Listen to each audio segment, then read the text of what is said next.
Hi, Alice. Fancy meeting you here. Yeah, fancy that. It must be Wednesday, 8 o'clock, which means one thing.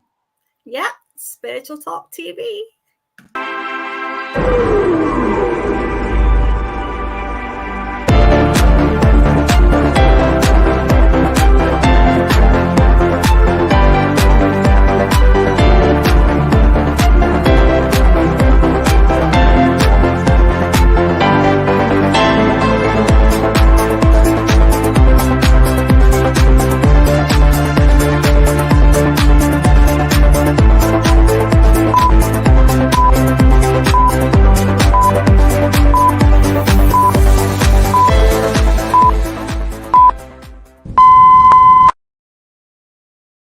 Hi, Alice. Hi, Paul. How are you? It's good to see you. Yeah, nice to see you too. I'm so excited about tonight because we have got an absolutely brilliant guest. So I know we changed it up a little bit with some messages at the beginning and at the end, but I've got to be honest, this lady that's coming on tonight, she's super busy for her time, and to take time out of her busy schedule, we're just going to crack on with the interview tonight, but we will do messages at the end of the show. So it's good to see everyone. Let us know, guys, where you're coming in from. And don't forget to share for the opportunity to win a free half-hour reading. Alice, how are you doing? I'm all right. I'm just like yourself. I'm really excited tonight. It's an absolute pleasure to have our minister, Simone Key, with us. Now, Simone Key has a list of qualifications as long as my arm. She is an amazing lady who I've had experience with in the past as well. And I would like to introduce our minister, Simone Key, who is a DSNU, TSNU, and she's also a course organizer at the Arthur Findlay College in Stansted, London. And she's also the SNUI chairperson. So, wow, what a pleasure to have you here, Simone. This is amazing. Thank you so much for coming on. We really appreciate it. You're very welcome. It's lovely to be here. Thank you for inviting me. It's been great. Thank you. So you're not just a tutor, you're also a senior tutor. Am I right in saying that? No, not at the moment. No. You're not at the moment. Okay. No, they don't. We don't have a senior tutor at the Arthur Findlay College now. Okay. Yeah. Okay. Is it fair to say, though, that you've been there a lot of years? Yes. At the college? Yeah, a lot of years. Hope that didn't come out wrong. I'm so sorry. No, but it is a lot of years, yeah. And just to echo what Alice said, we are very privileged to have you on tonight and giving up your precious time to spend an hour with us. Can't thank you enough. Thank you. Thank you very much for the invitation. Thank you. We kind of always ask on Spiritual Talk a little bit about your backstory. Where did it all begin for you? Because you've got a very interesting backstory. Oh, okay. I've probably said it a few times now, but I was brought up by my mum and dad, obviously. My mum was a Jew and my father was Presbyterian. And they decided in their infinite wisdom that my sister and I would not be indoctrinated with any religion, that we would have to find our own. So I very shortly became an atheist. That seemed to be where I wanted to go because I didn't like the religion that I saw around me. Yeah. And then some years later, I was married and I'd got children, and my little boy was about 2.5. And certain things started to happen to me. I became very anxious.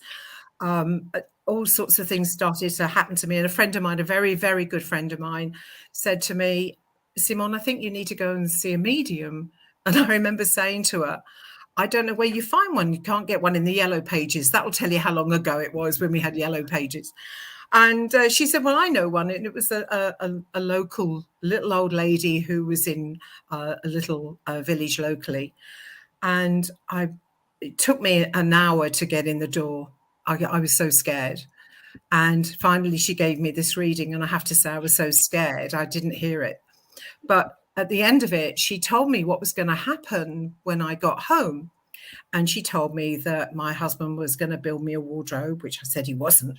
But he'd got all this wood on the top of the car, and that somebody else was going round, a friend of ours, and that he was going to tell me about someone else who'd lost their job. And then she said to me, you have a little boy? And I said, yes, I do. And she said, he's very chatty, but he doesn't. I'm just speeding the story up. It's a long story. And she said he doesn't talk to himself. He talks to a little girl in the spirit world called Irene. Well, this was all very new to me. I had no understanding of spirit whatsoever, and was very, very angry because I was not in control of this. I wanted to know who she was, what she wanted with my son, and all the rest of it. And basically, she couldn't understand me. And she said, well, she likes your son. She likes your home. And you've got a daughter who's got a pram, a doll's pram, and she likes to play with the pram. So anyway, cut a very long story short, I got home. And the first thing that happened was my husband came in and he said, I'm going to make us a garden table. And I've been out and I bought the wood and it's on the top of the car, which is what she said, apart from the fact she thought it was a wardrobe. And then a friend of mine came round and he said, oh, guess what? Jim's lost his job. And then it left my son. And I had to talk to him quietly and said, and please remember, I was trying to get him to tell me what I wanted to hear. Yeah. And I said to him, do you ever play with a little girl called Irene? I wanted him to say no. And he said, yes. And I said, where do you play with her? And he said, in his bedroom and in the garden. And I said, what do you do when you play? And he said, I get on my bike and I go brum brum. He had a little three-wheeler thing, you know. And I remember saying to him, and I don't know why, I said, do you like her? And he said, I please her, Mummy. My children don't speak to me like that. No. And then I said, well, what do you do? And he was just chatting. And then I said to him, well, what does Irene play with? And he said she always plays with the pram. And that started me off. And then from then on, I went to a healer who is a lovely guy who told me that I was possessed by 3 evil spirits. Okay. Disappointed, of course, but he meant it. He believed it. It wasn't because he was trying to take money off me or anything, but he just believed it. It was completely off the, wall. But anyway, and from then on, I actually set out to prove that all of this was a lot of rubbish. I really did, and that's why I'm here today. That's my story. You've done very well doing that, haven't you? It's been hard. I don't think for any of us, unless we're born into spiritualist families, I don't think for any of us it's easy, because we come up. I always said, for many years, that if I should have a gravestone, I hope to God I don't, but if I do, I'd like the words, but what if, written on mine. Because that's what I was always saying. But what if, I could always find an answer. And I know now that the spirit world I work with, they like that. They like people to be a little bit challenging. I'm not saying confrontational, but a little bit challenging, where you're challenging your thinking. You're not totally accepting until you've got your evidence, until you've got your absolute proof. Then you can believe, and then it will take you to the next step and the next step and so on, because they know that once we're convinced, they've got us for life. Yeah, there's no turning back. Yeah. But to go from an atheist and to becoming a medium and having a faith and becoming a minister, absolutely, complete. What a journey! Yeah, what a journey! Yeah. I was so anti-religion, and that's what stuns me sometimes, because, and being a minister, one of the things you have to do to become a minister is to study, alternative and complementary religions, Yeah. And I love that. I love the idea that, I now understand why people believe what they believe, which I think is important, because it makes us more tolerant. And I'm a great believer in that.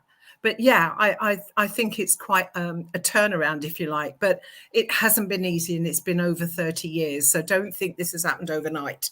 It's been a long, long time, So you've been working for over 30 years or part of your development 30 years? Because there is that point, where do you start working with your mediumship? I probably wasn't working 30 years ago. I probably, or maybe I was. Yeah, just thinking.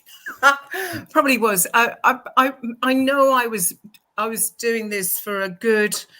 I was exploring for some years, and I probably was, sitting with friends, just in the power, just ad hoc.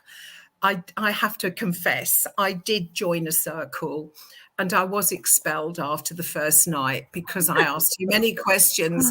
So I then got to another circle, and I was so happy, and I got expelled from that one because I asked too many questions. So I decided that, I was very upset, don't get me wrong, but it took me a long time to come to the conclusion that maybe that's not my way. And so I used to sit with my friends just on one-on-one when we could, just for an hour, maybe a week or something like that, just to experience the power and to be able to read it for them as well, and them read it for me. And that's how I developed, and I know I went to an awareness course, a 6-week awareness course locally. And I remember a young medium, inviting the spirit world close to us, and then asking our guides and helpers to come close and so on. And I remember seeing a theatre, the stage with a curtain drawn, and then all of a sudden the curtain was open, and I could see the spirit world clearer than I can see you right now. Mm-hmm. And it was like, we've got you. That's it, and from that moment, I then started to try and prove that they didn't exist, that it was all a figment of my imagination. And the more I did explore, the more I was reassured that this is my way to go. I'm still not actually the one that's got the word medium written on their arm and wants to tell everybody. Yeah. I feel that any more than in my previous job, when I had a proper job, I call it, I would be, a PA, and I wouldn't be shouting to everybody I was a PA either. I think there's a time and a place, and I feel that when it's appropriate, I'm not ashamed of anything I do. I promise you, I'm not embarrassed about my work, but sometimes with our work, if we go to the doctors or to the medical profession, for instance, and they ask you, what do you do for a living? The chances are they're going to say something like, so who do you see with me now? That's the first thing they say. Or they'll come up to you when you've just come out of an operation saying things like, how many children am I going to have? And when am I going to get married? And all of the fortune telling stuff, which we don't do. No. Once you put the word spiritualist on your form, that's it. They think that you've got this hotline to God and you can tell them anything, But no, I'm not secretive about what I do, but I'm also very careful because I when I'm not working, I'm not working. I'm very disciplined about my work.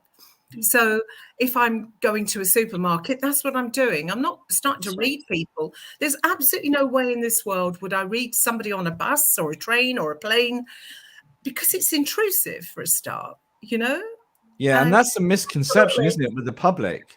Yeah. They think we're completely switched into it all the time when we're not. No. We have to live a human experience as well. Well, I think that's why we're here, because we've got, I keep trying to remind people, we've actually got eternity to do this work, so it's what we do here that matters, not what we do in the spirit world, because we've got forever there, but it is about understanding both worlds.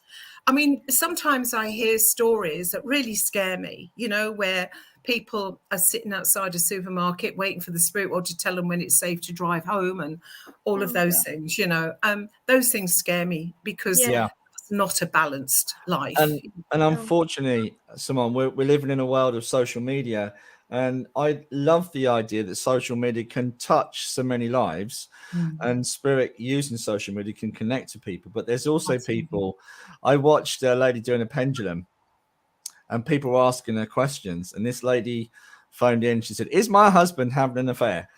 And now, unfortunately, the lady went, oh, it's saying yes. Now, can you imagine what could happen? She could be waiting there for her husband with a stick, a shotgun. Yeah, who knows? Yeah, but also what she's not understanding is she's reading the person's mind who believes he's having an affair. So that's what you are going to do. You're going to be reading her mind. That's what psychic work is all about.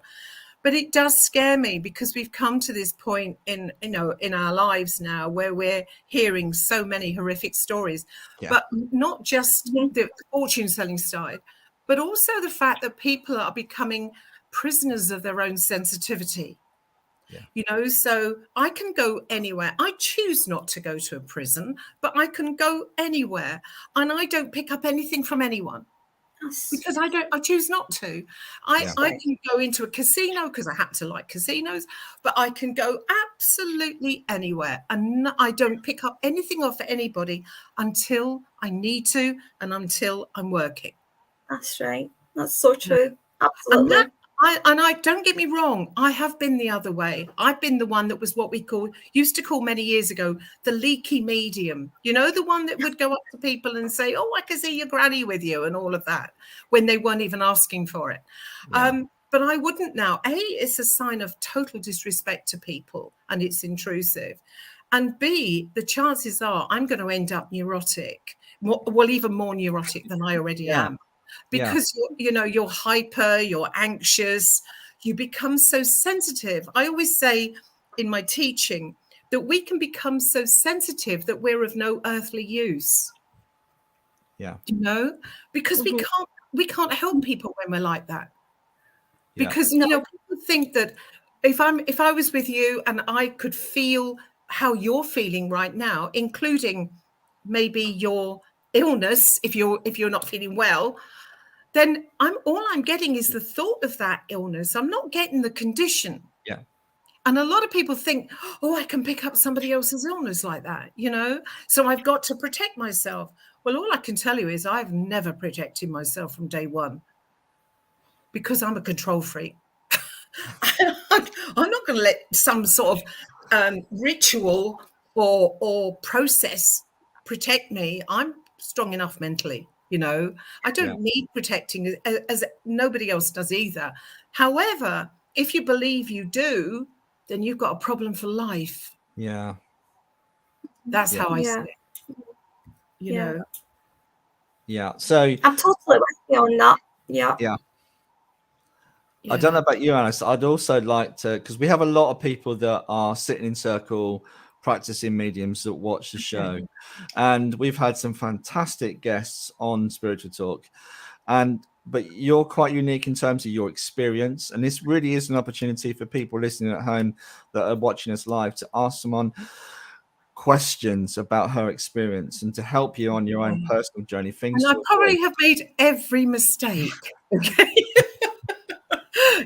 I've not had a balanced life. I've been switched on all the time, or I've imagined all sorts of things. I've got a very creative mind because all mediums have a very busy mind and imagination, So I've made every mistake in the book. So I don't want anyone thinking I'm holier than thou. Please don't think that.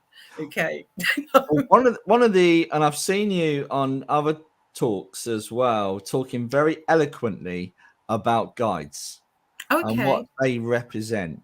And I'd like to spread the word, really, and your depth of knowledge. And I just think absolutely spot on some of the things that you talk about in this other program. I can't for life of me think which one it was. But I do remember it sticks out about why do people have Jesus as a guide? Why do people say they have Mother Mary as a guide?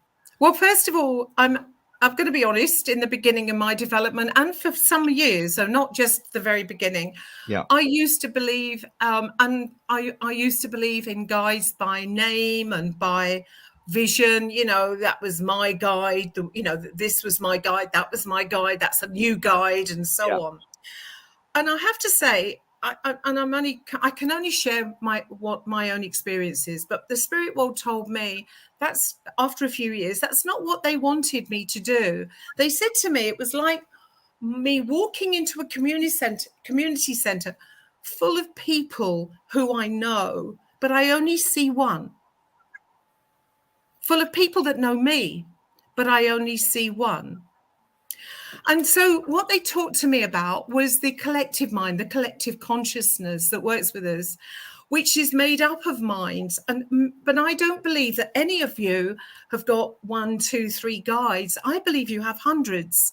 And I've always believed in the feeling that the system or the process of guides and helpers is very similar to mainstream education. So you come in into the first school, like your infant's school, and you have a set of teachers that take you through that, ready for your next school, which may be the juniors school, ready for a set that takes you through that, then through to the seniors school, and then, further education. But you wouldn't teach an infant university maths. So, all those minds work with us until we reach a point where we've moved on, and then new minds join us. Yeah. That's how I see it. So when I look at somebody, I can see the spirit power with you, but I don't see faces of the spirit in terms of guides and helpers. I do when I'm working with mediumship. That's a different story. I'm only talking about guides and helpers. What I believe is in the archetype. So if, for instance, let's just use that term, the First Nation or American Indian, if you like. You've got an image of a man or a woman, and what that image may symbolize could be something to do with the affinity with nature, the fact that they worship their ancestors, the fact they believed in the community and that they were self-sufficient, and so on, and healing and so on. If you looked at, say, the nun, we've got this nun that's got Christian faith, but they often do the same thing over and over again. They sold themselves, if you like, to God. They believe in that power of God. And so it's all about religion to me. It's all about the power of prayer. It's all about maybe working within the community. All of those things talk to me about the stereotypical side of the nun, and that's what I feel that they are. Now, I know hundreds and thousands of people are going to disagree with me. It doesn't matter to me because we're all allowed our opinion, Absolutely. And this is mine, and I've got to be honest, I was the one that said, oh, you've got an American Indian and this is their name or whatever, but I feel there comes a point when I know when I'm with the spirit world, I know their presence. I know those minds. I don't know who they are. I haven't a clue, but I know I don't need to. And that's my point. I know we work together for the same reason, which is to hopefully be of benefit to humankind. That's the point. That's right. And that's where I come from. But please, I'm not telling anybody not to believe what they believe. That's not what I'm saying, But there's a point to that, because your experience and knowledge and understanding of your relationship with the guides has taken you to that point. Yes. Whereas almost sometimes we can almost not waste energy, because no energy is ever wasted, but we can waste our time in some respects by having these archetypes and having these different people. But then maybe is it the human concept that we need that connection? Yes, because it's almost like a feeling of possession. When you hear those words, my guide says, then that's almost like, it's almost like having someone on your side. That's the feeling. It's like we need someone on our side. We need someone that feels familiar to us. I understand all of that, but I just feel that I don't need to know who they are. That's the difference, you know. But we need to know they're there. I mean, goodness, I wouldn't be here anywhere involved in this if it wasn't for them encouraging me and supporting me and motivating me. Yeah. And motivation is a key, for me, a key product in all of this. The fact that we've got to be motivated to do what we do, and I know the input they have with me. I'm sure I don't know all of it, and I know that they chose this short straw when they chose me. But because I'm sure that's not true. Oh, I do. No, I'm not easy. I know I'm not easy because I question all the time. But don't you think that keeps you grounded and keeps you real? So. Yeah. And that's important. That's really important. Yeah. And I think all part of learning. Yeah. Absolutely. But I think that, you know, I always remember once attending a very small circle. I wasn't in it for very long. But that I remember once I was always asking these questions, and this woman, who's a very good friend of mine, actually, she just turned to me and she said, question. Why do you always question? Why can't you just accept? And I turned to her and I said, because I'm not you. Yeah. Yeah, that's right. That's right. It's not Absolutely. you. We're all different. Yeah. Absolutely right. You know? Yeah, absolutely. But then that lady might have been on her own journey, like you say, on her own journey. Yeah, and she was accepting, but she was born into a spiritualist family, so she'd been, so she'd been accepting all of her life because her parents, parents were spiritualists, you see. But I came from a very different background, you know. So, but you're also a very experienced trance medium. I'm experienced, yeah. Yeah, very experienced. And a thought has just come into my mind. I remember about 20 years ago, I did meet you. Oh, right. Okay. It was at Margaret Sharp Circle years and years and years and years ago. You came in as a guest speaker. Okay. And we were working on trance. I do remember that. But Alice, you've also had a reading from Simone. Yeah. Can you share a little bit about that and your experience and having that experience of a reading? Yeah, I still remember it like it was yesterday. And Simone was up in Scotland, and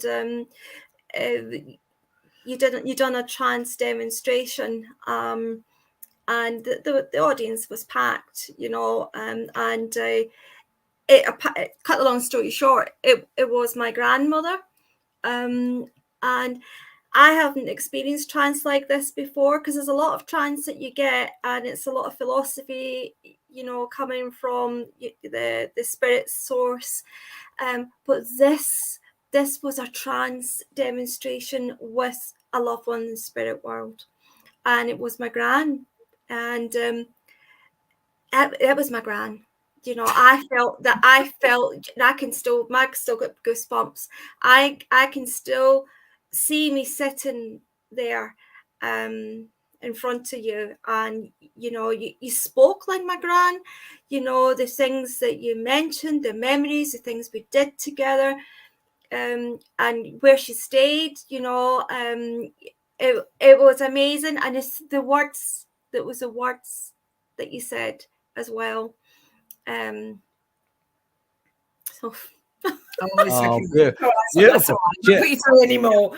I really have to say this, and I'm so sorry, but I don't remember a word of it, okay? Because I don't remember anything when I'm in trance, because if I did, I wouldn't be in trance. So, but what I love about trance is, maybe that's perhaps maybe slightly different to what other people believe, but we're all allowed our opinions. And I believe there is so much we can do with trance, because I was always taught, and what I used to see, and I'm sure you may remember from some time ago, we used to see regularly trance demonstrations somewhere, and we don't see them now. Well, nowhere near as much as we used to. But they were always philosophy, you know, and I love philosophy. I really do. Don't get me wrong. But that was all we would ever get, was philosophy. And then years later, then we got healing. We got trance healing, which is great. And you know, I work with trance healing.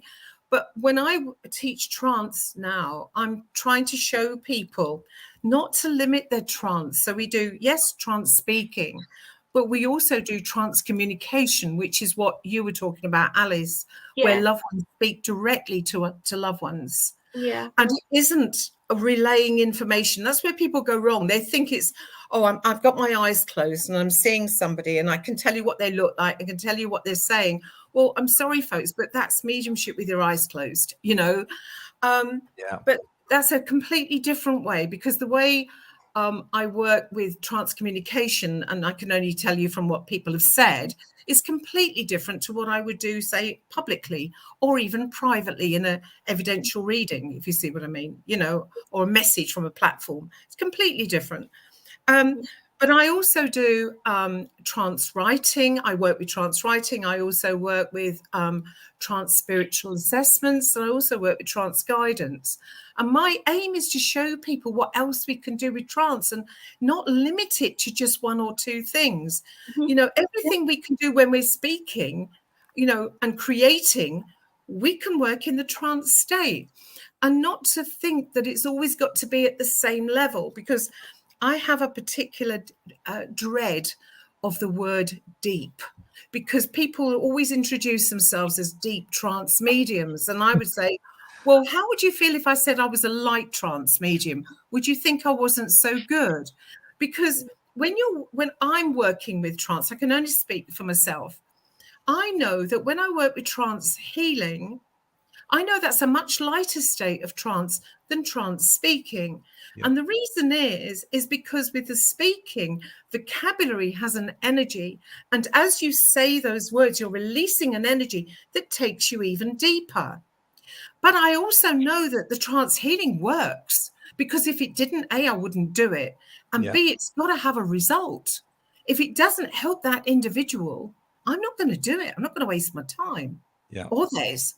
You know, so all these things happen at different states of consciousness, but it's allowing yourself to believe that and understand and accept that that's okay, and not to keep going to the same state all the time. Because one of the things I teach too is, in the past, we've always been led to the trance state. Now, I was a great fan of Glyn Edwards.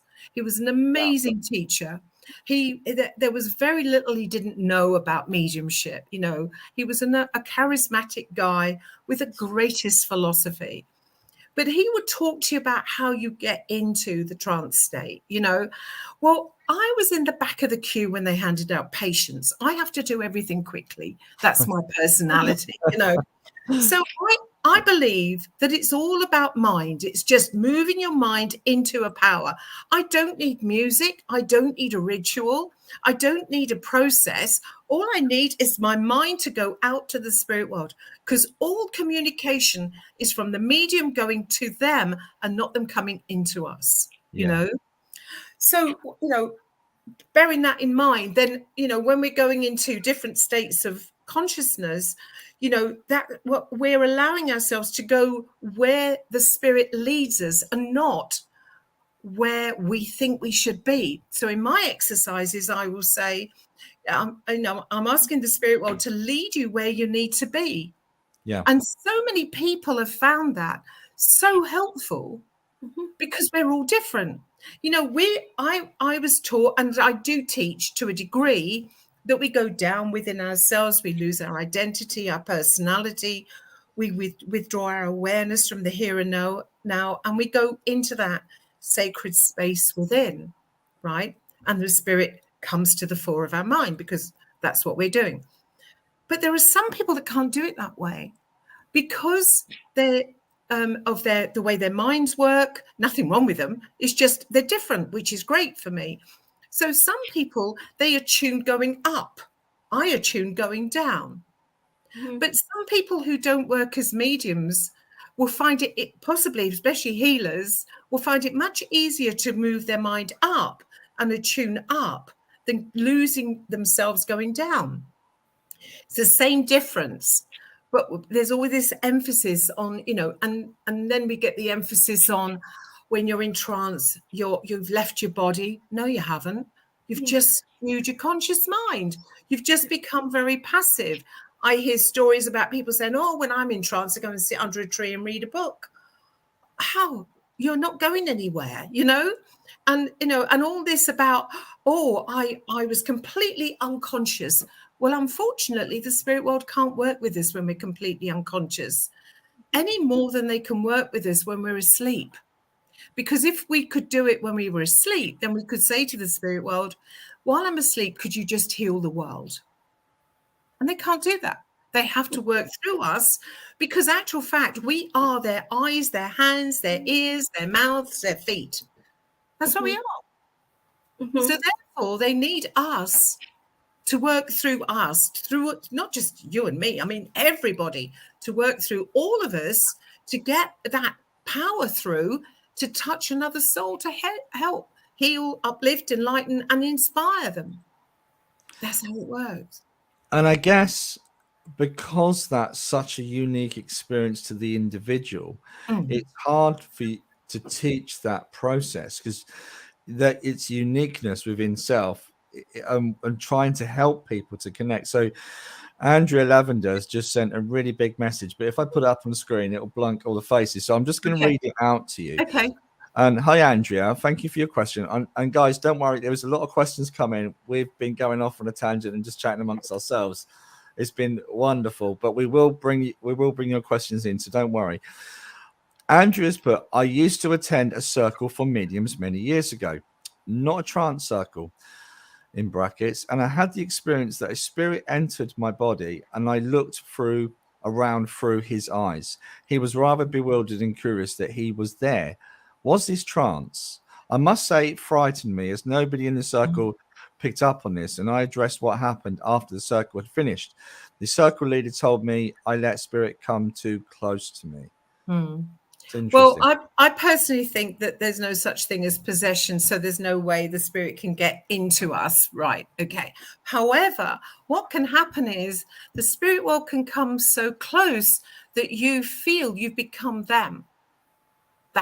That can happen, you know. So therefore we take on their symptoms, we take on their feelings and so on, because that's mediumship, if you like, you know. And I just feel that it was perhaps too close in the moment. Now I'm going to say something that may be a bit controversial, but I'm afraid nobody has to believe me. Okay. So, you know, I know the spirit knows how we think. I know they know who we are. I know they know how we work with them, but I also believe that they do not know how we feel, because in the beginning, because they're not physical anymore. So in the beginning of our development, you know, sometimes, and nobody knows this more than I do, how close that energy could be. And it was overwhelming. I couldn't maintain it. I couldn't contain the energy either. You know, it was just too much for me. And I always used to have to keep saying to the spirit, well, stand back a bit, stand back. You're too close, you know? And it's because because they're drawn to us, not by our body, but by our light. And when your light shines, it's like moths to a light bulb. So they come so close that they don't realize that we're sensitive to feel that energy that can overwhelm us. I remember the first time I ever went to the college, the Arthur Findlay College, as a student. By the end of the week, I was worn out, because in those days, everything went on in the library. You'd get maybe 80, 90 people in the library, and all that energy was just too much for me. And I said to the spirit world, I don't know that I can go back there anymore. I was in so much pain and discomfort.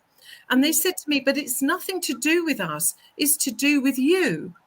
It's to do with the fact that you're not blended with that energy. So if you start to think about yourself and think, okay, now I'm ready to start blending with that power, it won't affect you so deeply.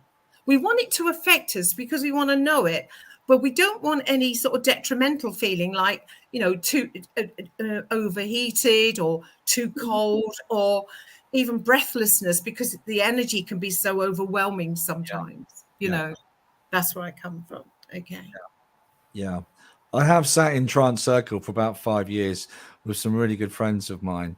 And I can certainly resonate to what you're saying. I certainly agree with a lot of the stuff you're saying. And I've just had our own personal self-realization when I go in on myself. I find that going in on myself and going down, and I visualize sometimes and become aware. But I had an experience once, and I feel like in somehow there's no such thing as blocks. Whether I created some kind of fear, I don't know. So maybe a fear that I created, that I went so deep that the lady I was sitting in circle with could see the face of someone over my face. But I just felt like I was going to, I don't know, I was in this white light, surrounded by this white light. It was the most, I was having a great time. I was just aware of everything. But the fear within the room of what they could see, I believe, brought me back. But I'm not sure whether that's caused. I mean, I do sit with spirit and I blend with spirit a lot.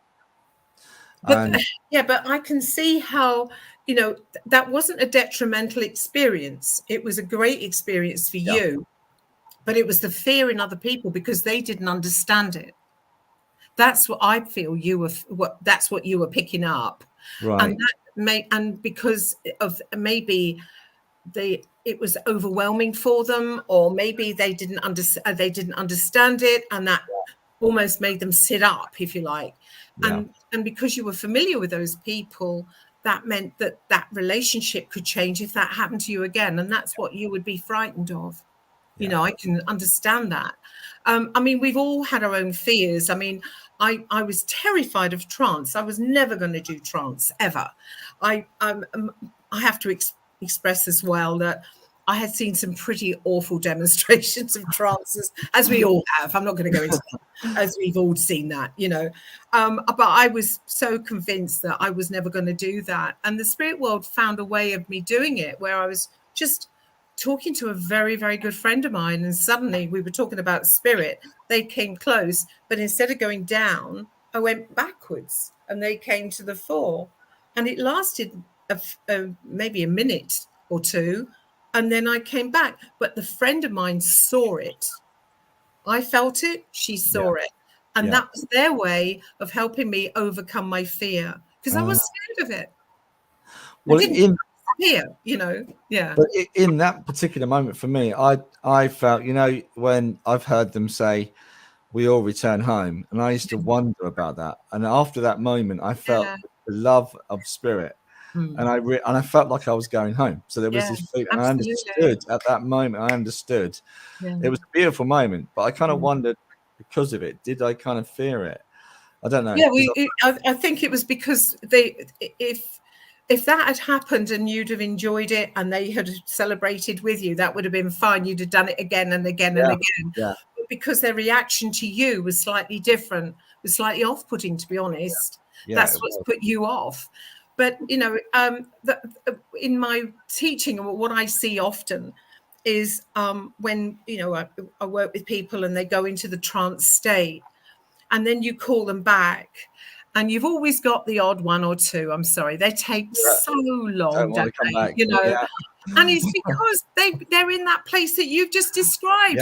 Why would you want to come back? You know, like you've got me calling them back, and then you've got that choice. Hang on a minute, I'd rather stay where I am if you don't mind. You know, so we've all got to wait. You know.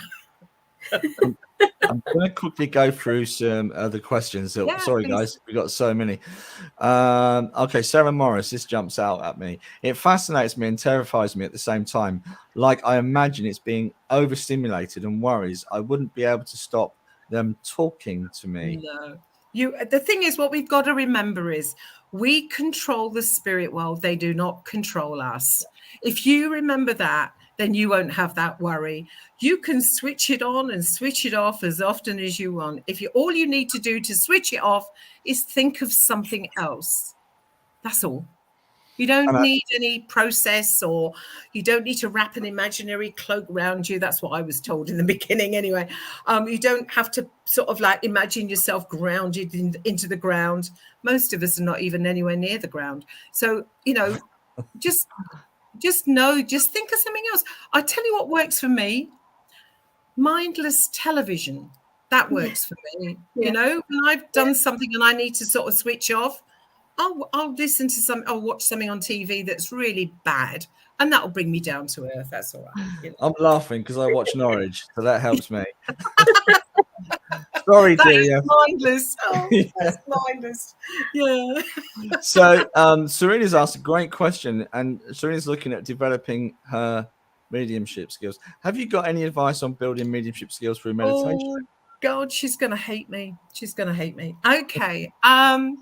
I'm really sorry. And please do what you think is right for you. But meditation is the quickest way of killing mediumship off.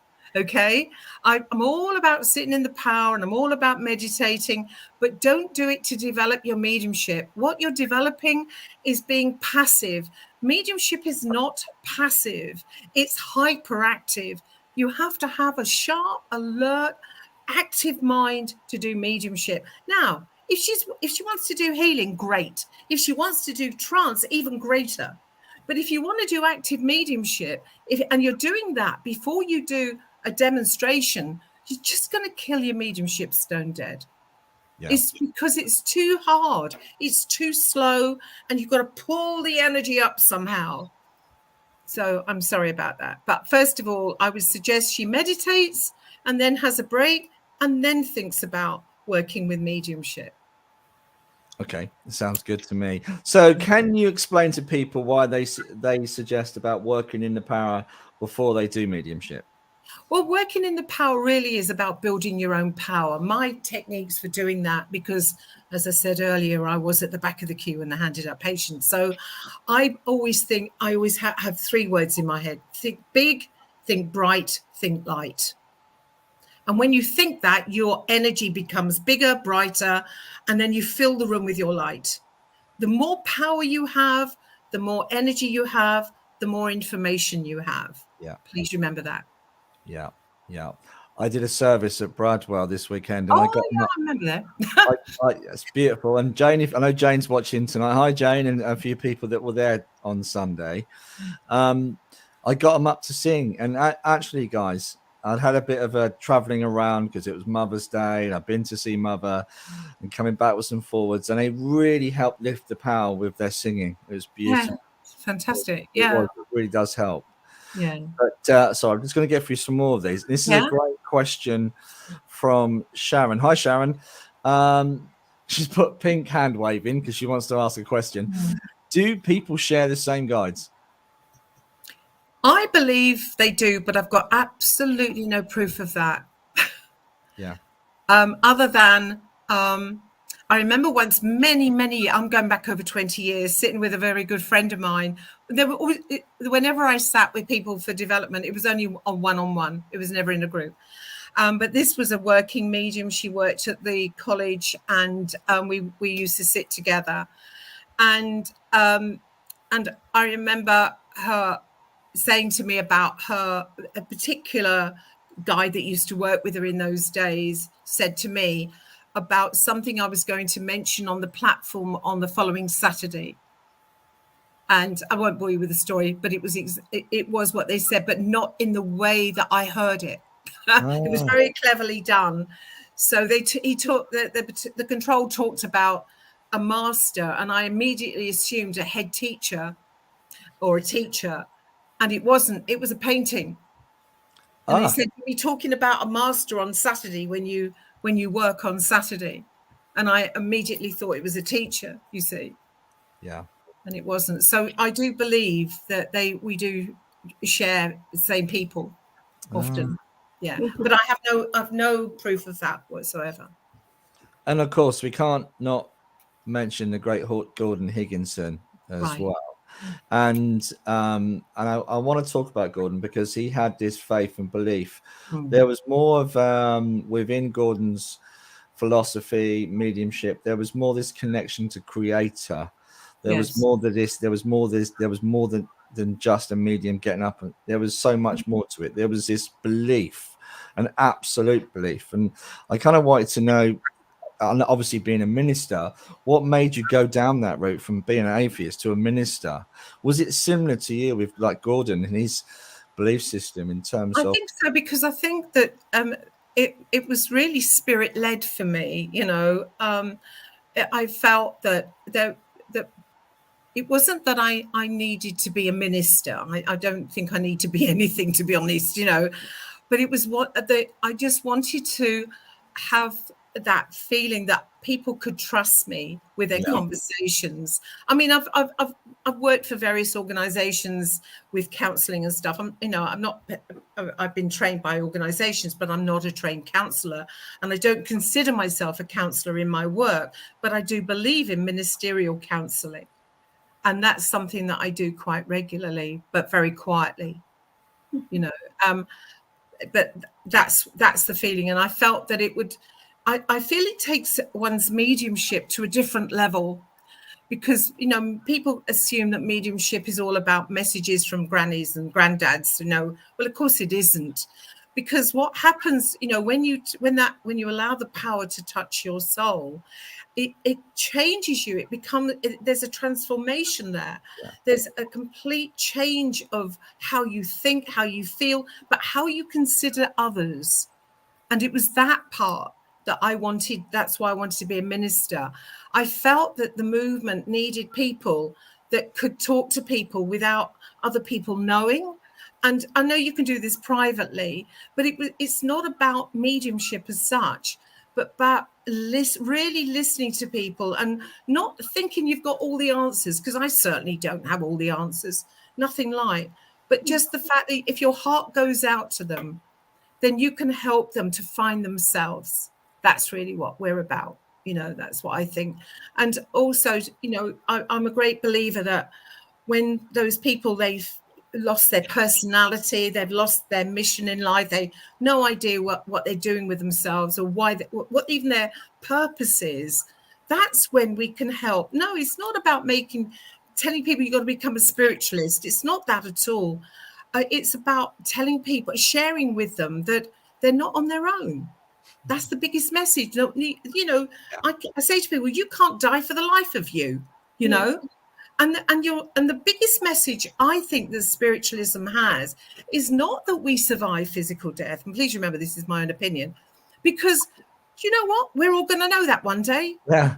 But it's the fact that no matter how low you feel, no matter how isolated we get, we are never alone. No. And that's the biggest message that we should be propounding out there. And that, for me, is part of the ministry. Yeah. Can I also just quickly make a public apology to Alice? I'm sorry I've hogged this interview. Please. That's all right. I'm so sorry. I could just talk, and I've realised I've been talking. Not at all. Can I just say, Jane Clark is asking, do you believe in ectoplasm? Well, I do, but I'm not in the way. I do believe in ectoplasm, full stop.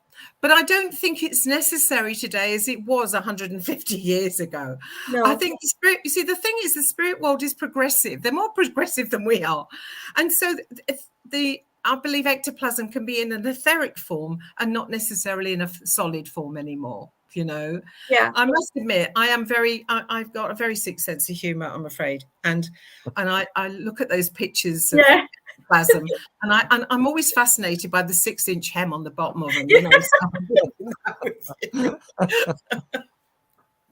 So I do believe in ectoplasm, but I don't believe it's the same as it was. I feel it's far more refined. I feel it's and when you think that the spirit world could do with technology, every one of us has had something happen through technology with the spirit world. Are they really going to do that with ectoplasm? Why? I remember once I was on a very good friend's course at the Arthur Findlay College, and he wanted me to sit in a cabinet. Now, I've got to be honest, that's not my way. It's like me sitting in my wardrobe, so, it's how it feels. So anyway, as I sat in this cabinet, I nearly said wardrobe, the spirit world said to me, why do you want to hide your religion in the dark? And that said everything to me. Just said everything. And I thought, no, I don't want to be here. I don't want to be hiding this, and that's why I feel that there is no need for dark rooms. There's no need for red lights. There's no need for the drama that goes with that. That's what I get over. I don't like the drama. I mean, in my day, when I used to sit, when other people used to sit, and I would be in the audience, you'd get the medium, and the chairperson was holding the arm and gradually leading them to the chair, and then it was all, you mustn't sing, you mustn't wave, you've got to take all your jewelry off, God knows what. Anyway, and then they were led out the same. It's a state of mind. You've only got to open your eyes, you're back. End of story, So I don't get it. So I'm sure somebody's going to enlighten me. So Jane's just put a really good message. I haven't quite read it, but it's prompted me. It's given me something in my head as well. Because honestly, we've been going almost an hour, so I'm so sorry we've been talking. No, I'm all right. I'm fine. I'm fine. Honestly, I'm really happy. Well, I wanted to ask you, and again, it's very much your opinion. because I go to a lot of services and sometimes there's not so many people there. How do we re-engage the younger generation, in your opinion? This is a big one. Because this is something, as chairman of SNUI, which is the internet branch of the Spiritualist National Union, that's been given to us over and over and over again. The trouble is we can get young people in, but we can't keep them. They won't stay. There's nothing offered them. And yeah, we can talk about all sorts of things. But, for me, when people talked about, it's just gone straight out my head, but it was almost like the Sunday school of spiritualism, the Lyceum in the old days. Oh yeah. In those days, you could amuse children with badges and banners and balloons. You can't do that these days, unless there's an iPad or a tablet involved. They're not going to do it, So it's really difficult. Really difficult. I'm really sorry. I don't have an answer, because if anybody's got an answer, then please let me know, because we'd like to use it on SNUI. We've tried all sorts of things. We've tried to get people all over the world, bring children into the groups and so on. And then we've got to be careful, of course, when you're working with children, but being online, you make sure they're with an adult. Of course you would. But it's very difficult, because there is a part of me that feels, I've got my oldest granddaughter is 15, and she's desperately wants to know what I do for a living. What do I do for a job? Why is Nana always working? And there's a part of me that wants to tell her, a big part of me, but I have to also think, is she ready for it? Because I think that these days kids have got enough in their own lives to worry about, to think about, without me adding, well, actually, in fact, I can talk to people who've gone to the other world. And then, if she'd have asked me that when she was 2, I could have told her. Yeah. But I don't believe in telling a child until they ask me. Yeah. And so that's the problem. And, and maybe, unfortunately, our religion of spiritualism is about people from the 50s, 60s onwards, generally speaking, of course, but that's possibly because we've had the experiences of life that we've been through that help us find the spirit. Yeah. I haven't got an answer. I'm really sorry. Yeah. My gut feeling is going to be online. It'll be trying to connect people. Oh, online, it's got to be the only way, because they're not going to go in an environment where you got, a religious service, for instance. That's not going to attract people. No. Yeah, a few of our viewers have just someone's put TikTok, and someone else has put Twitter. Hi Jay, and hi Lisa. I agree. I totally agree. But it's just engaging with them, and I feel that the messages are slightly changing from the spirit world. Maybe that's what it's about. Just more about messages to try and engage people, to open their minds to it, just to open their minds slightly. I don't know.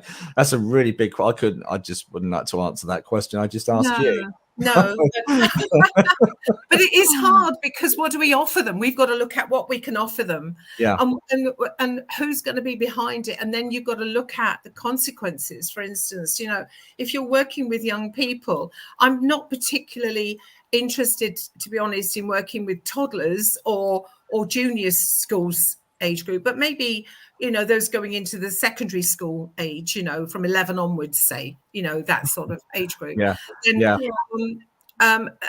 then there'd have to be some kind of counselling behind the scene as well for those children that, for instance, in my many years ago, when I used to be part of a group in Norfolk called ESPRI, which was the East Anglian Society for Paranormal Research and Investigation.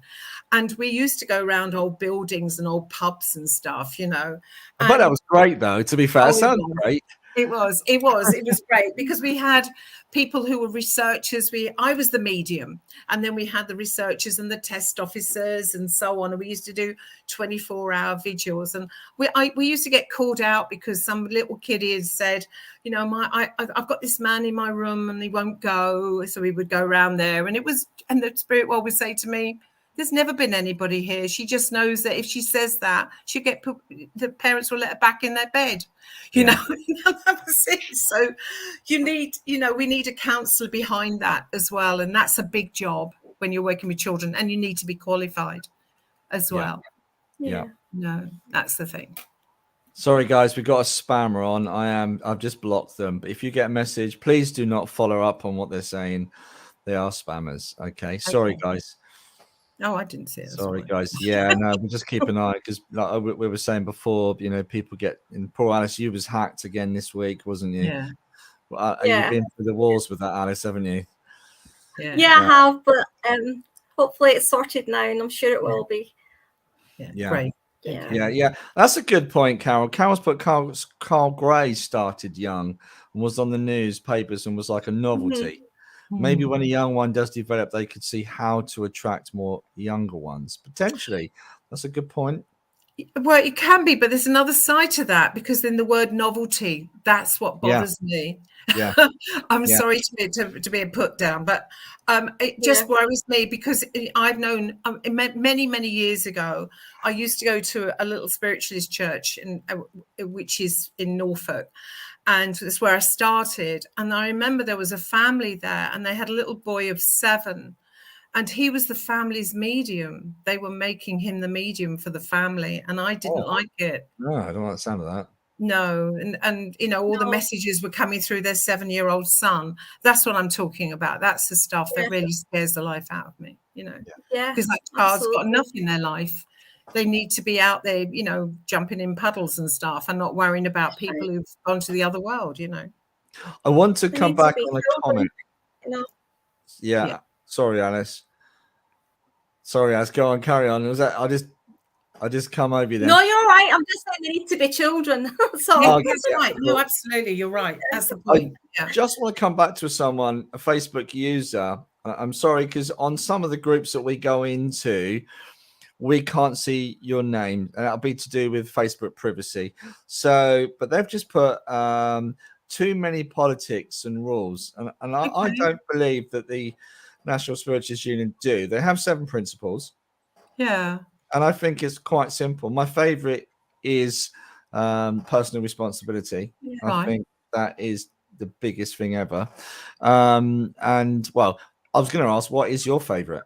Well, it changes. That's the thing. It might, you know, it might be at the moment. It's probably the brotherhood of man. I know that the principles are outdated in vocabulary, but it's still the same principle that we are all connected one to the other, and that, you know, I'm a part of you and you're a part of me, and that's the bit that I enjoy. But ask me tomorrow, it'll be something else. It'd probably be the continuous existence of the human soul, which is the 4th principle, you know, the fact that we survive physical death and that we don't die, you know. It just changes all the time. Yeah. Depending on what's going on in your life. Yeah. Nick. Hi, Nick. Nick Brown has said hello to you, by the way. Oh, hello. Yeah. Hi.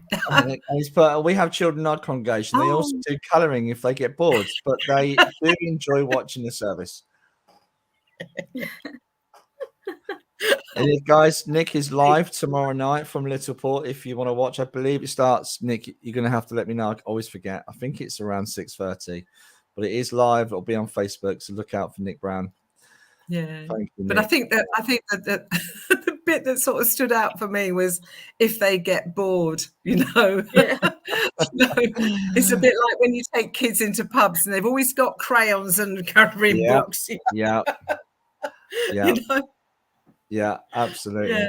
We have gone past the hour already. So, Simone, can we ask just one more question? Of course, I'm okay. I'm fine. Yeah. We'd like to ask, what's next for you? Where do you see yourself next? What would you like to do? Oh God! And I guess also, I also want to ask, what do you want to be remembered for? Oh dear, that's a big one. That is a big one. Okay, what do I want to be remembered for? Oh, I think probably being direct. Probably being. I try to be kind. I do my best to be kind, but I like to be direct. I do everything in my power not to hurt people, but I like to say it like it is. I don't like wrapping stuff up, you know. Yeah. I probably said that completely wrong. What next? I don't know, because I've the last couple of years I've been thinking about cutting down, and I seem to be busier than I've ever been. So I'm just going to leave it as it is. Yeah.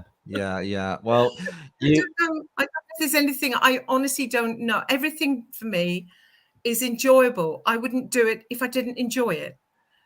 Yeah. If my life was boring, or if I felt that I was becoming a slave to the spirit and that's all my life was, then I wouldn't do it. And I love my work. I absolutely love my work, and I love my connection with the spirit world as you do yours. And it never stops in enlightening me. Yeah. Showing me the best in people. And that's all I want to do, is see the best in people. I'm not into giving people bad news and warnings and stuff, because there's enough bad things going on in our life, and everybody, no matter who they are, there's something good about them that you can find. Yeah. You know? That's true. Yeah. That's very true. I like that comment, Ben. A lot of people Simone is sincere and direct. Oh, that's very kind. Do you know what though? I'd rather be taught by someone that tells you straight rather than flowers it up. I'm not the sort that would say to somebody, do you know what? You know, if you think you're in trance, dream on. You know, I would never do that to somebody, you know. No. Just to say something like, you know, have you ever tried just going a little bit deeper? No. I do try hard, because sometimes you think, and also I don't like it when I hear other teachers say about a student, they say, oh, there's nothing there. And I'm the one that says, just because you don't see it doesn't mean it's not there. Yeah. That's right. That's because beautiful. I know there are so many people in our world who've been told they'll never be a medium, they'll never be a healer, they'll never do this and never do that. And it seems to get imprinted in indelible ink on their skull. And it worries me, because nothing you can do can change that, you know, because that's how they see themselves. And we have not got the right to do that to anybody. No. Not got the right. No. You know? That's where personal responsibility comes in as well. Yeah. You know? Absolutely. Yeah. But it's all right preaching it, but not doing it for some. No. Yeah. I did say one. Can I just ask one more thing? What has inspired you over the years? Oh, grief, too many things. Just so many. Oh God, let me think. What's inspired me? I think Glyn Edwards was a great inspiration to me, because I like good speakers, and he was the most amazing speaker. I knew Gordon Higginson. He was the most amazing medium. He was a man who, when you walked into the college, you could feel his energy. It didn't matter where you were in the college. Everybody would tell you that. He was the most incredible medium. It was a great man. He lived his life through the spirit, you know, no question. But for me, it was Glyn that was the one that led me to do my work. He was the one that maybe inspired me to say, come on, you are a trance medium. Because the first time he saw me, he said to me, you're a trance medium. And I said, no, I'm not. And so we had an argument for the first 10 minutes, you know. But after that, you know, I got to know him, and I got to understand, you know, he was not always the easiest person, but he had a great love of the spirit. And that's what inspired me, you know, and the knowledge that came with that. Do you know, have you seen the story that Glyn was talking about Gordon? And it's on YouTube, and it's a fascinating story when Gordon did a demonstration and Glyn was there. It was in Southampton. Right. And I don't know if you've heard of it. It's well worth it. Have a look online, but it will blow your mind. Gordon goes to 3 ladies in the audience at different times. Oh, right. Yeah. And and he even tells them that the relations were connected. Yeah, well, they Yes. were. It turned out that they were all adopted at childhood to different, and they've all wondered. They've all been told they've had 2 sisters each, and they knew nothing of them, and they all happened to be in the same room at the same time. And Gordon said, "This is Annie. This is that. Meet your sister." Yeah. Can you imagine that? Yeah. I can't top that, but I can certainly, and I wouldn't want to, but I remember there was a time when I was working and outside this work, you know, I'd got another job, and I had worked for somebody, and I'd worked for them for several years, and I was their PA, and this guy really, really gave me a hard time, and he'd really upset me. Yeah. And I got to the point where I had walked out of the job and I didn't want anything to do with the work and the person and blah, blah, blah. And then one day I was going to the theatre in Norwich, and the spirit world said to me, they named this person. And I thought, why would you want to do that? You know, and didn't take any notice. So anyway, we sat in the theatre waiting to watch something on the, you know, as you do. And then my husband said, "Look who's coming." And it was this guy with his wife. And do you know where they sat? No, go on. And it was something that was advertised, and it sold out within the first 6 weeks. So it was months later. Yeah. And he sat next to me, right in the seat next to me. And then from that moment on, I knew I had nothing to fear anymore. He couldn't scare me anymore. And I looked at him and saw he was as uncomfortable as I was. And I went home and never thought about him again. Love that. I love that. Yeah. I've just got to share this comment on here. Thank you for your teachings and inspiration. Oh, okay. I was guided to hear about guides as it has been in my mind. So thank you for that. Oh, you're very welcome. And we also ask you guys, if you shared, I know a lot of you guys do share, please let us know if you've shared, because Simone's going to pick someone.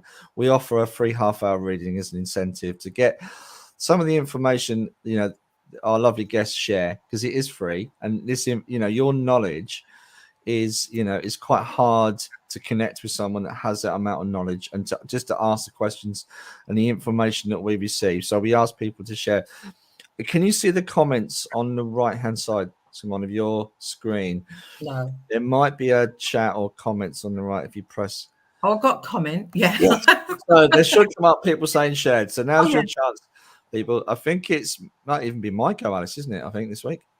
Oh, it's either mine or Jane. I don't know. I'm not sure. I think it's me or Jane. So I just pick a name, do I? Yes. You're asking me to do. Let me see anyone, what I'm doing. I'll just see who I'm. Anyone you're drawn to. Okay. Oh, I can't talk to them. They've got a name. Okay, let me just look. Okay. Right, Jordan Riley. Jordan Riley, congratulations. Congratulations. Well done, Jordan. It's either myself or Jane. So that's going to be fun. Awesome. So it's time for the Graham Norton red chair now, which is awful. Well, we kind of drop you out now, but it feels like the Graham Norton red chair. So I'm so sorry, but we.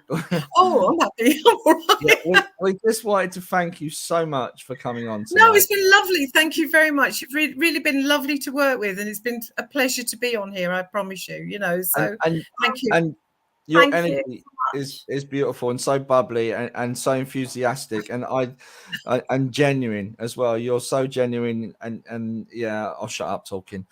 I'll let you go. Thank you, both of you. You're really, really lovely to be with, and thank you for being such great hosts as well. You do a fantastic job. Thank you so much. Thank you so much. Okay. Bye-bye. Bye. Bye. Oof, I kind of need a drink now. Yeah. Oh, great. So amazing lady. What an amazing lady. Yeah, she's the real deal. Couldn't you? You could just keep sitting listening to her talk. Yeah, absolutely. Mm-hmm. She's the real deal. I like awesome. So Alice, I don't know about you, but are you ready to work? Not quite yet, but I will be. Not me. I'm just going to put the link into the comments. Guys, thank you for joining us tonight. It's been absolutely brilliant. We're going to do a little bit of work now. I'm just going to paste that into the comments. And if you understand the information that's coming through, please let us know. And we would love you to come in so we can hear your voice and connect to your loved ones. Okay. Yeah. I need a cuppa. Lisa's put, I need a cuppa. Yeah, me too. Can you get me one as well, Lisa, please? That'll be fantastic. Okay. Yeah. Awesome. So, yeah. And just quickly, Alice, before you start, you're on next week as well, aren't you? Did you know that? I'm on whenever you say. I can't remember. I've not got my diary in front. But I'm on next week. I'm on next week. Well, it's the ladies' night. It's ladies' night next week. Also, it is. Yes, it's ladies' night. It's Jane and I. That's right. Yeah. Ladies' night. Oh yeah, that's right. Yeah, that's right. Yeah, that'll be nice. That's be good. It's gonna be good. As well. Yeah. Yeah. It's great. It's great teamwork. Great teamwork. Okay. So, awesome. So we are just going to connect, and then if you understand this information, but don't come on before, guys. Okay. So, oh gosh, evening. I just got home from work from 7:30 this morning. That's a long day. Okay, I'm just going to share the link again. Did you want to go first? Okay, I'm just see who I've got. Okay. I'm still pasting away onto Facebook, playing up. Yeah, sorry guys. Here we go. Okay, I've got a young man coming forward, and I don't know. As he's coming in, I feel he would have liked to play polo. I think it's polo. I'm hearing polo, and it looks like a polo. Stick. Yeah, it's polo. A polo. Yeah. Okay. Polo. Yeah. Yeah. I'm seeing a stick, and I heard polo. Okay. So I'm just going to go with what I'm receiving because I haven't a clue what this is. Okay. Okay. Okay. So as it's coming in, I did hear polo. I can see a stick as well. And I also I've also seen stuff around his knees where he would have knee guards or something on here as well. He was very physical, but I don't know if he did this professionally or not, or if this was something that was a hobby of his. But he's coming in here, and I feel as he comes in as well, I feel he was taken very quickly to spirit world. I feel also that this was like a cardiac arrest. It feels like, he also feels quite athletic as well. But I feel there's a cardiac arrest with him. And I also see with him as well. Okay, I've just also heard as well. I've got two brothers. I'm sure. What's that? I mean, I've got two brothers and two sisters. Okay. So it's giving me two brothers and two sisters. But it's quite a tall man, but young. He's a young man. Okay. And there's something about him with polo, playing the game polo. And this looks like a hockey stick, but it's not a hockey stick. So you just have to bear with me what I'm seeing. Okay. Can anyone let us know if you understand this information, guys, on the messenger. I've got two people backstage, but I'm not sure if they can understand this. Give me the thumbs up if you can, guys. I'll bring you on. Don't worry if you can't. Do you understand this? Yeah, you do. Okay. Okay. Hello Hi. and welcome. Hi there. Hi. Is it Ariana? Is that right? Way to pronounce? Yeah, it's Ariana. Yes. Hi. Can you understand the young man I speak about? Do you understand this? And do you understand the polo or where he would did you understand everything I said, or? I had just clicked in. I had unmuted myself. I didn't really hear you. I'm sorry. Okay. Right. I didn't think so. Okay. That's all right. I'll just drop you down because you might get, but let us know. Okay. I'll just drop you out. Okay. So yeah, sorry guys. If you understand the information, then come in. All right. Okay. So don't worry. A lot of people do that. They click on the link. What's this? They click on the link. The next thing they're live in front of lots of people. Right. I'll continue on. I definitely have got polo. Okay. I can't take that away. So definitely got polo. I have a young man, and I know that he was here 1 minute, and he said it was just a shift. I said that went so quickly for me. And he talks about brothers, and he talks about sisters, and he also talks here. I feel this is quite a, you know, it feels like a warm country. It doesn't feel like England, or I could be wrong, but it doesn't feel like England or London. It feels like quite a warm country because I'm seeing lots and lots of sun. I can. Oh, Sandra's put lacrosse or polo, so there's a slight difference, but. I got polo, so I can't change that. I don't know what lacrosse is. I've no idea. I don't even know what polo is. Do you know what? That's terrible. I'm not 100% sure. I'm going to Google it. So I did hear polo. Okay. So I don't even know what lacrosse is, let alone polo. so I'm just trusting what I'm receiving here. Okay. So can you understand? I can see a stick as well. There's a stick with this. Yeah, there is a stick. There's like a stick on a block, like. Oh, it's with horses. Okay. Yeah. Right. Okay. Okay. All right. I didn't see the horse. I just got the polo, and I can see the stick. Okay. So this man definitely did this either as a profession or it was a hobby. Okay.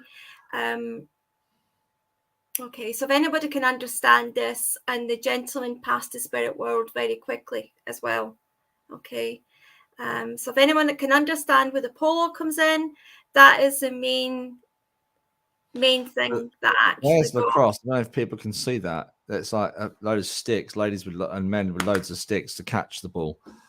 Okay. Okay. So if anyone can understand polo, okay, with a young man, okay, then that is what I've got with this gentleman. Okay. And a polo stick. Polo stick. Yeah, I've got a polo stick. So can I help you with this? Yeah. Do you feel a military connection with this young man or this man? Do you know, he's not giving me anything else except he wants recognized to do with the polo. He wants really recognized to do with the polo. He's a young man, quite a tall man, thin man, as I see him as well. And then I feel strongly there was something not right with the heart. Yeah. Okay. Yeah. I actually feel he had a hole in the heart when he was young as well. But there's something not right with the heart here, for sure, because he keeps taking me to that, and he's not giving me anything else other than this polo, because it was a big thing in his life. So he's given me that. So is there anyone taking this just now? Not yet, but you said not in this country. It was a hot country. No, it's a hot country. Yeah. So I got taken to Asia with this. Okay. And I feel the gentleman has got a military connection, and I'm absolutely like you. He's got some kind of history with a heart problem, but I do believe with this it was a valve problem that was the issue. Yeah. Okay, because definitely. Hold on a wee minute. No, there's something about cardiomyopathy. Cardiomyopathy is to do with the muscle of the heart. Okay. Cardiomyopathy. And I've seen the muscle of the heart. I feel this was something he had years back, but never knew he had it.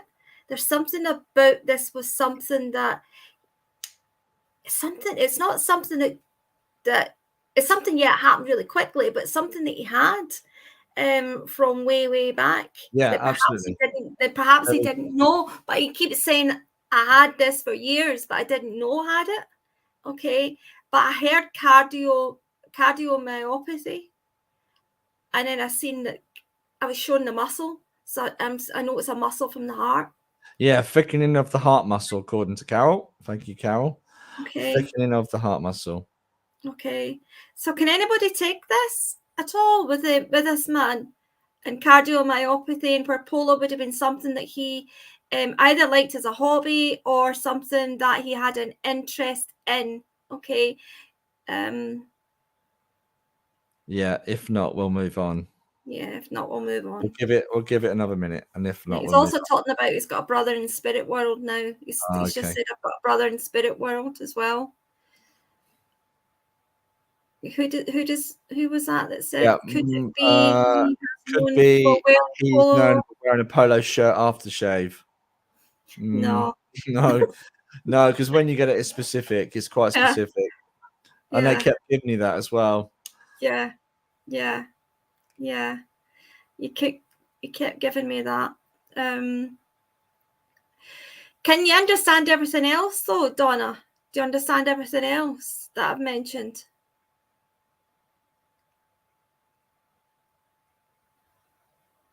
Yeah, possibly. I'm not sure. I have shared the link again if people want to come in. Okay. On your live first time. Okay. No. Okay. Shall we move on? Yeah. Do you want to go again? No, you go, because I've still got this man just now, and I don't want to just cut him off. I want to speak to him. So. No, sorry, it was just a thought. Donna's put. Okay. Yeah. No. Okay. Well, thank you for helping. Yeah, but it's definitely not polo aftershave. Yeah. Okay. Yeah. Okay. Was he in the army? Yes.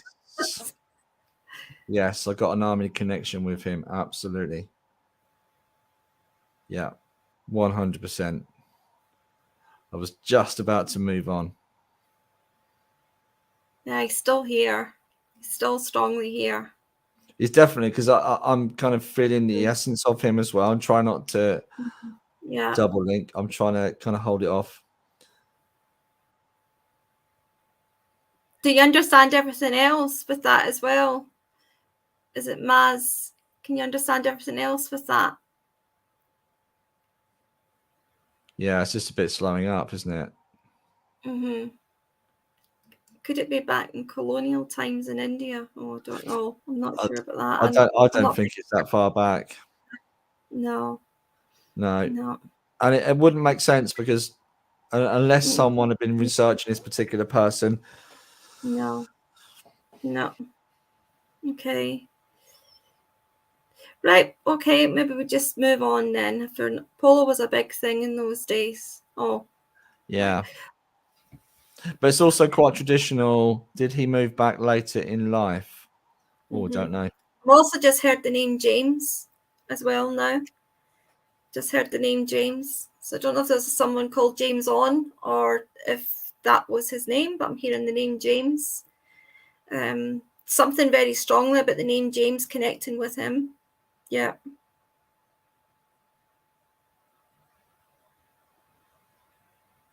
He did move back in. Did he move back in later in life? See, to me, it's very potentially an officer sport. I don't know, but yeah, it could have been. Yeah, because he's giving you a different way, and he's giving me it this way. He actually feels quite a posh man, and quite a well-educated, but quite a posh accent. I feel as well when he would speak. He's very proper.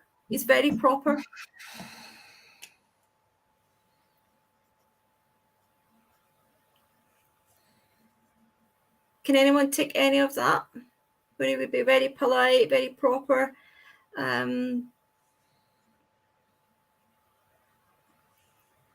Highly educated. He's highly educated. I just feel he was a very clever man. And I feel there was something about the polo that made him relax. He enjoyed it. He enjoyed it. So I feel it's more like a hobby than anything else. Okay.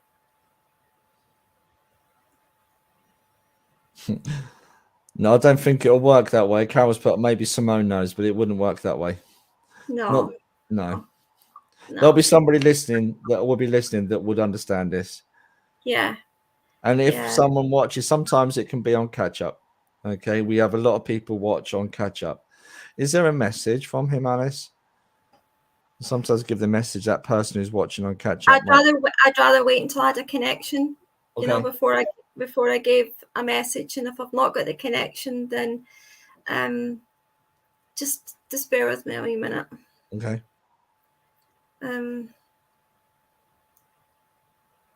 Okay.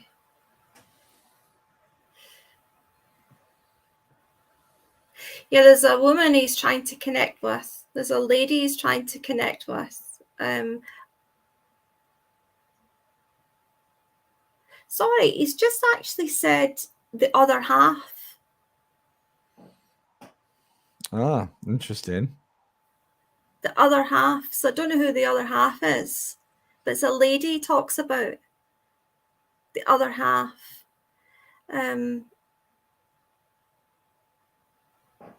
And two children.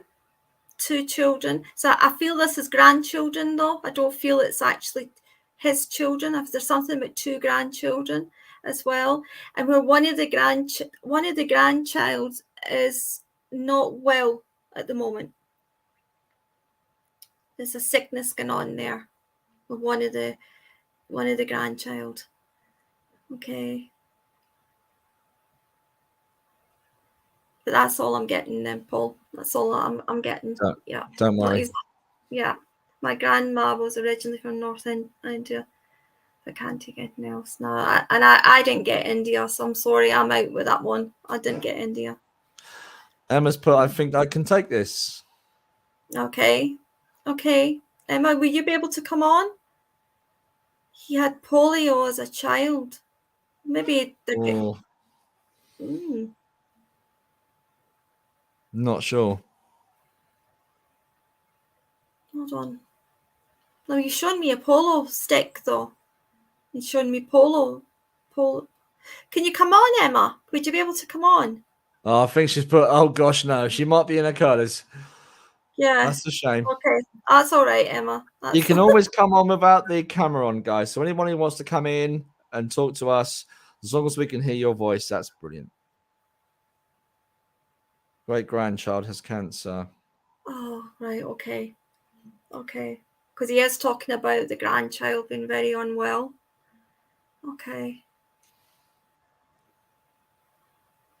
I don't know why they wouldn't just say to me polio then. Why show me the polo and the stick? Do you know? But he does speak about a grandchild being sick. He does speak about the other half. But yeah, I can't take away this polo as if it was a hobby or something that he would have liked to have did or watched. And he's very well educated. I feel a kind of posh accent with this man as well. I can feel this as well. So can you understand any of that, Emma?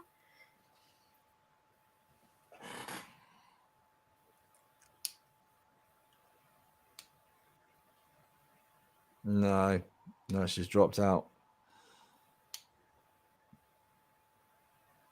Okay, not to worry. He was a professor. He was a professor. Yes, because he kept. I knew he was well educated. I knew he was, and quite a amazing energy. Emma, are you able just to answer from there then, or if you don't want to come on? Okay. All right. Okay. I'm going to come back to something in a wee minute. Can you understand someone that likes the polo then, or where I am getting the polo stick? Because I'm still getting that as well. And I've had polio through before, on many occasions, and they normally just say to me, polio, but it was polo stick I was seeing as well, like a hobby of some kind. But then when Paul asked me to give a message, when I went back to him, then no idea on that one, but he was very athletic. Okay, it's definitely him. It's definitely him. Yeah, it's definitely him. Okay, because when I went back and I asked him, he says, the other half, he was mentioning about the other half, and then he said, my other half, and then he said, my grandchild is very sick. And it was after you had asked me, Paul, is there a message? Okay. So he's bringing forward about the grandchild being very sick. He's also talking about not knowing, not knowing which way to go. I feel the family at the moment, they don't know which way to turn. They don't know which way to go. They're looking for other ways. They're looking for other help as well. Okay. He longed to be with her. That makes sense, because he kept saying that my other half. Okay, but he also kept talking about the grandchild and the love I'm feeling from this grandchild, and I also feel that the concern that he is making me feel is happening all around. He was the glue, very close family, and he's still very close to the family. He is rock solid with the family right now. Okay. But he's also mentioning here that the lady, I feel it's the mother he's talking about, is trying to think of other ways. She's her head's all over the place right now. She's trying to think of other ways and making the child better. Okay. There's someone looking in at alternative ways or medicine as well, because he's making me aware of that as well here. And also I feel strong faith. I feel strong faith with this man, but I also feel strong faith within the family as well. Also, can I just say as well, I did mention about a brother in spirit world with him. Okay. Or someone that was like a brother to him, but he mentions that as well, a brother-in-law, or someone like a brother. Oh, great grandchild is under 5. Yeah. Okay. He just wants the family to know, though, that how much he's around. He's around them all. Okay. He doesn't want the family to feel that he still doesn't know about this, and he still is not aware of what's happening, because he's very much aware of what's happening. But he's also very much around this child. Okay, very much around this child just now. Can I just say as well, as something happened, as our hair started to, is our hair patched, or is it falling out? Or he's talking about our hair as well. And he also said, who is it that's got golden locks or had golden locks? Because he's also said that as well. Okay, so he's bringing that in as well. But he's also talking about his daughter. His daughter's got the golden locks. Okay, that's fine. Okay, that's fine, because he's making me aware of that as well. Okay, and also about the child. And there's something to do with her hair, the granddaughter's child. Something to do. It feels kind of patchy. There's something going on with the hair there as well. So I don't know if it's to do with the treatment, but he's shown me this. Okay, all right. So I will leave you with this gentleman's love, okay? But most importantly, he just wants them to know that he's still around, okay? Strongly still around them all right now, and knows, and knows the terrible time they're all going through, okay? And I also got the name David as well, and I also get the name James earlier on, but I just get the name David there as well, okay?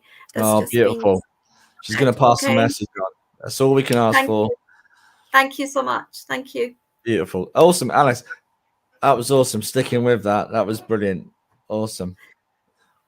So I was son-in-law and grandson. I must put thank you. Awesome. Have we got time for one more? Have we got time for one more, guys? Just let us know quickly. We can go. If you guys got to go to bed, make your Horlicks. Let us know if you want another message.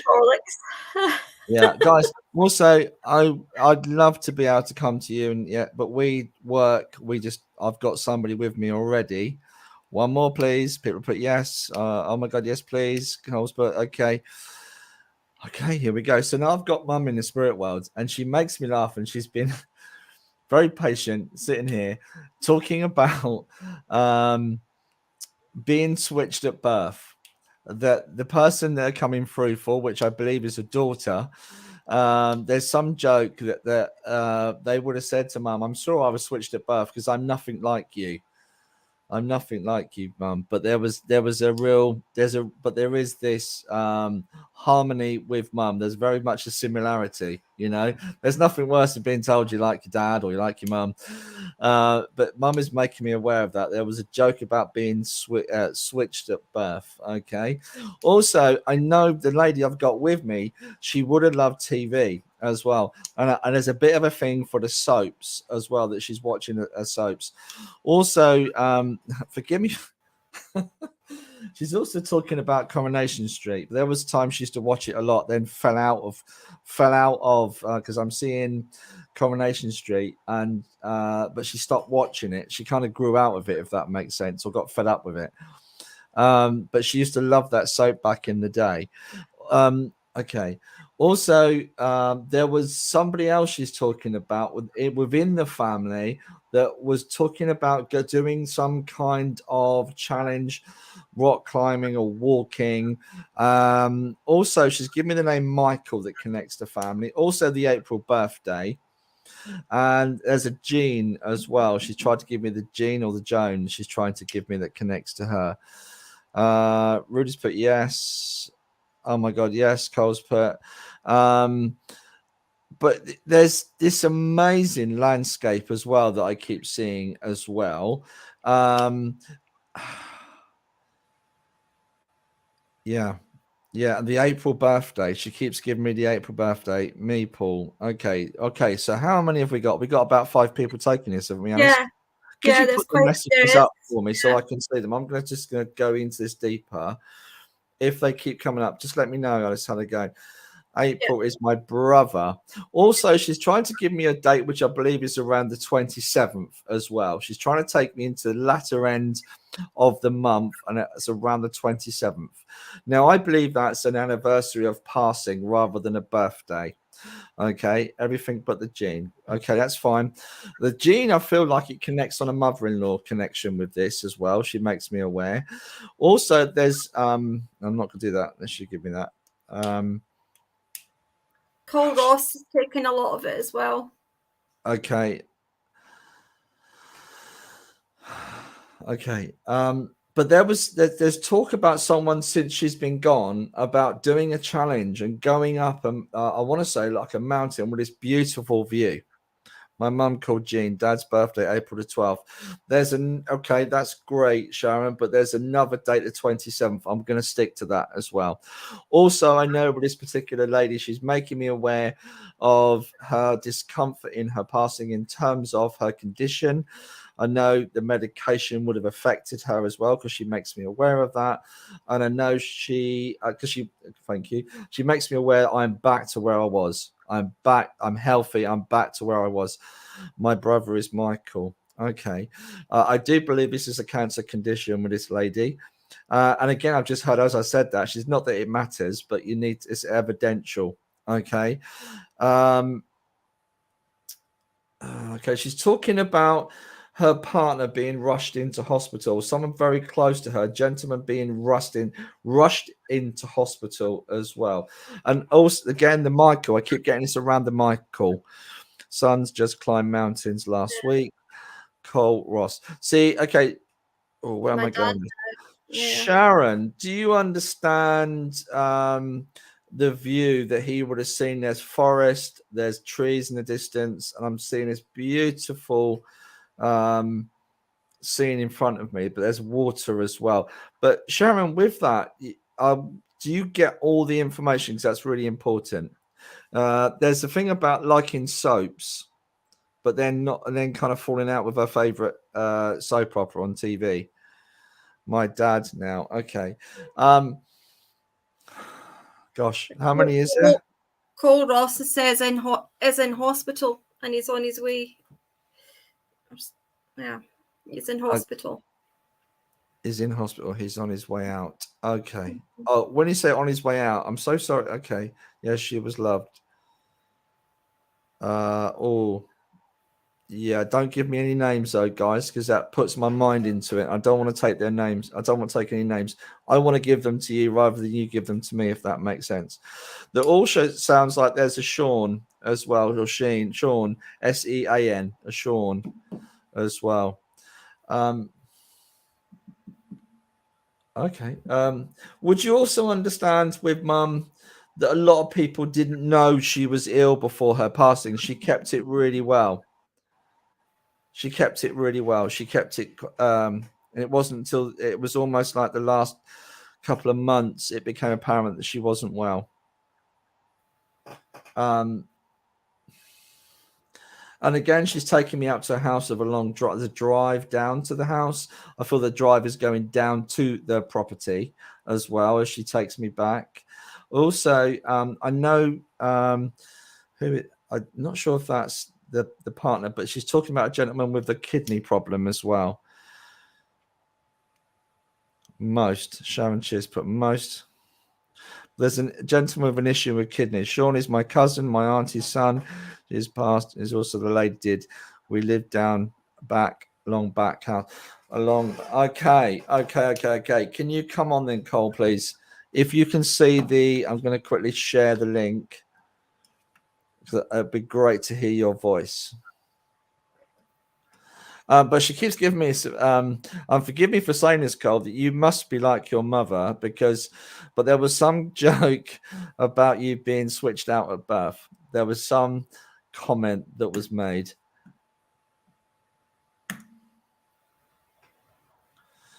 She's talking about the recent achievement as well. She's talking about recent achievements within the family. I believe she's talking about you or someone very close to you. There's achievement, there's an award or qualification that's recently been given to you. I also believe there's something else that's come into ownership as well. She's talking about someone taking ownership of a property or a piece of land. Okay. Just quickly, while I wait, see if Cole can get on, can I also tell people that, and it's something to really know, if we don't come to you with messages, just be aware that our loved ones are always with them. And when we look for signs from our loved ones, because we are all desperate to hear that our loved ones are okay, it's in those moments when we are not thinking of them and we suddenly have a feeling or a sense or a smell of them. That's them, not us. That's not your thoughts. It'll be from the spirit world. Hopefully Cole can come in. I believe she said she was in New Zealand. Am I right? Never caught that, Paul. Don't know. Or maybe I don't know. But I am seeing this beautiful landscape, which could quite easily be New Zealand. And also the name Margaret as well. She's given me. I've been holding on to the M for a while. She gave me the M, the Maggie or the Margaret. She's given me. Okay. Here we go. Hi, Cole. How you doing? Hi, guys. I'm in my dressing gown. My mum's dressing gown, actually. So how you doing? Where have you come in from? Oh, sorry. New Zealand. Oh, my gosh. Wow. Well, the scenery that I was looking at with this view was like New Zealand. Oh, okay. So, but this would be, she was showing me your son going up a mountain. I think you said about going up the hill.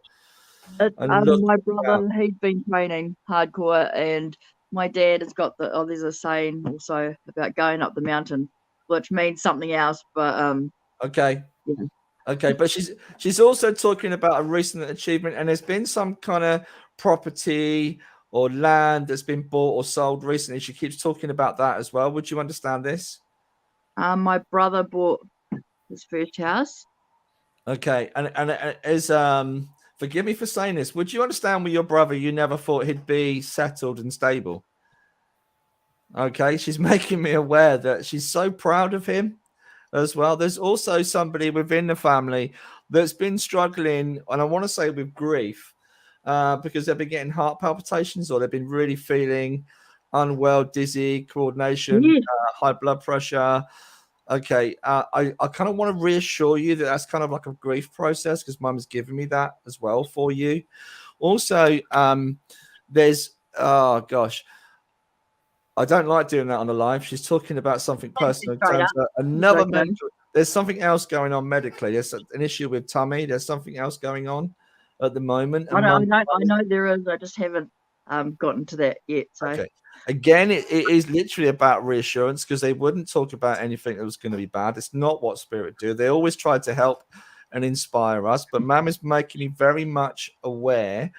Forgive me, there's the lady I've got with me, she would natter. She would like a chinwag. She would like a good chat. She would like a good catch up with her friends. She's got so much to say. And she there's also a birthday coming up she wants to acknowledge as well. It's very soon. There's a birthday that's coming up. Okay. Also, would you understand there's a problem with the tap in the kitchen as well, she's given me, or the bathroom? There's a problem with one of the taps that keeps knocking. Well, there's something going on. Don't worry if you can't think about it, but she's talking about a plumbing or something going on with one of the taps. She's trying to give proof of survival. The bathroom keeps flooding, and I've taken it apart and everything, and I just can't seem to find out what it was. I thought my son had put Play-Doh down there, but there's no Play-Doh. Okay. Okay. Two things on that. Maybe get someone in who knows what they're doing. That's what I'm getting. Okay, I'm so sorry. The other thing, just take your time.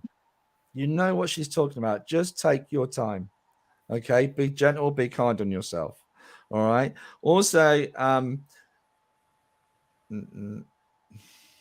okay. She's making me aware there was some conflict as well. There's been some arguments. And again, I'm not going to make this personal, but she just again wants to reassure you that's going to be fine.